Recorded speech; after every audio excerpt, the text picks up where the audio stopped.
Ahmad, you've been telling me the Injil, that is, the Gospel has been corrupted. And therefore I should follow Muhammad and the Quran because it's the purest revelation from Allah. But I've got some questions for you that will create a dilemma to you from your claim.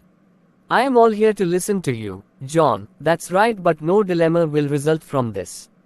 Like all Muslims, I stand by that argument. The Quran says it's the ultimate authority and serves as a filter to separate truth from falsehood in earlier scriptures. Fair enough, while the dilemma will be established as we move on. But let's dig into this.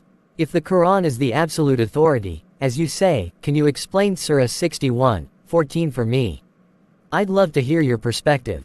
Sure thing. I am a proud Muslim, John.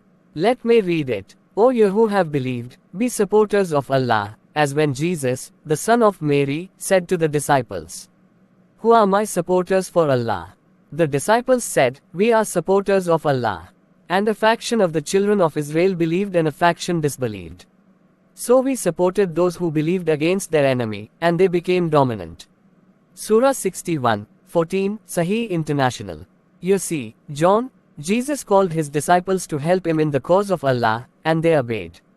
Allah then supported the believers, and they were made dominant over disbelievers and enemies. That's a good explanation, Ahmad. Thanks for clarifying. But here's my follow-up question. If Allah promised to make Jesus' disciples dominant over the disbelievers and enemies, on what grounds can you say they failed to preserve Jesus' message? Wasn't Allah helping them? To understand this, you need to understand Arabic. Well, John, Allah meant that He would help the disciples ensure that the truth of Jesus' message would remain above the falsehoods of the disbelievers. Interesting. You are now on the game of understanding Arabic, thereby making your translators imbeciles, but let's stick to what the verse actually says. Surah 61:14 doesn't talk about preserving a supposed truth. It says Allah made the believers dominant over disbelievers, am I right? Yes, that's true, maybe. Great. Now, according to Islam, Jesus wasn't crucified or killed. Surah 4:157-158 makes that very clear. So here's my next question. How many followers of Jesus today believe he wasn't executed, as the Quran claims?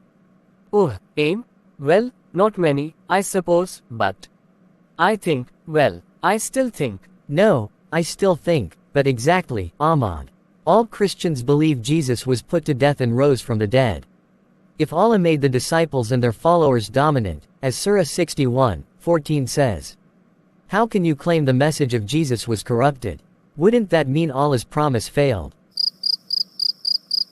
Maybe I need to study this more, John. I will need to consider my books. It's complicated. Complicated, indeed. By claiming Jesus' message was corrupted, you've created a dilemma.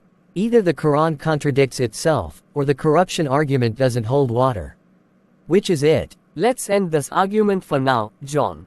I'll look into it and get back to you. I won't allow an infidel like you to put me in a state of dilemma and to remain there. Take your time, Ahmad. But remember, the truth always wins out. Insha'Allah, but you are a kafir.